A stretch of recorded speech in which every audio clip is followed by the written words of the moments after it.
Hi guys, this is photo and video showing a significant rain and freezing rain event that occurred April 5th that resulted in a flood in the basement. You can see water pouring in around the water service pipe. The mold on the board beside it suggests it's not the first time this has happened. The sump pump did its job.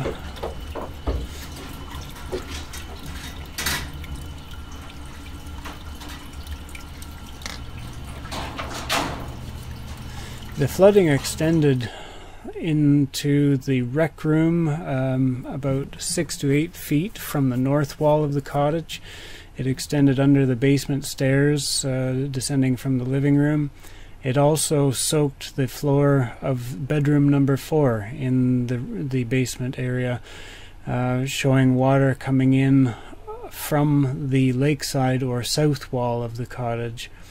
This is why I suggest that it may be best advised to waterproof and drain the full foundation perimeter of the old portion of the cottage.